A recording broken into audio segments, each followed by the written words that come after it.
Ponnani Kadavanad CPM RSS പ്രവർത്തകർ തമ്മിലുണ്ടായ സംഘർഷത്തിൽ നടപടി ശക്തമാക്കി പോലീസ്. സംഭവത്തിൽ 2 RSS പ്രവർത്തകരും 3 CPM പ്രവർത്തകരുമാണ് അറസ്റ്റിലായത്. ദേശാഭിമാനി പൊന്നാനി ലേഖകനും CPM ബ്രാഞ്ച് സെക്രട്ടറിയുമായ PS സജീഷിന്റെയും CPM അംഗമായ കരുവടി മോഹനന്റെയും വീടിന് നേരെ നടന്ന അക്രമത്തിന്റെയും RSS CPM പ്രവർത്തകർ തമ്മിലുണ്ടായ അടിപിടിയിലുമാണ് പോലീസ് അന്വേഷണം ഊർജിതമാക്കിയത്. വെള്ളിയാഴ്ച രാത്രിയിലുണ്ടായ ആക്രമണത്തിൽ 2 RSS പ്രവർത്തകരും 3 CPM പ്രവർത്തകരുമാണ് അറസ്റ്റിലായത്.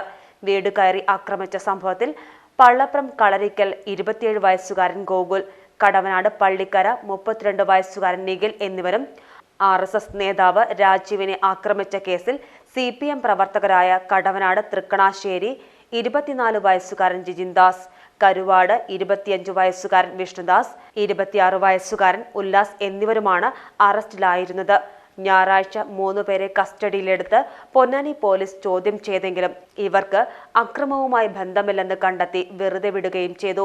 രാത്രിയിൽ ബൈക്കിൽ വരികയായിരുന്ന RSS പ്രവർത്തകൻ രാജീവിനെ വഴി തടഞ്ഞു നിർത്തി ആക്രമിക്കുകയായിരുന്നു എന്നാണ് കേസ്. കല്ലുകൊണ്ട് രാജീവിനെ തലയ്ക്ക് മർദ്ദിച്ചതായാണ് പറയുന്നത്.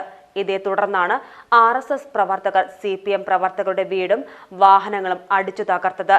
മറ്റു പ്രതികൾ ഉടൻ അറസ്റ്റിലാവുമെന്ന് പോലീസ് പറഞ്ഞു. PGTV news Ponnani. സ്നേഹം ഇഴപാകി ബന്ധങ്ങൾ നെയ്യുന്നു. Zeenath silks and sarees, metro plaza, Tirur road, Kottakkal.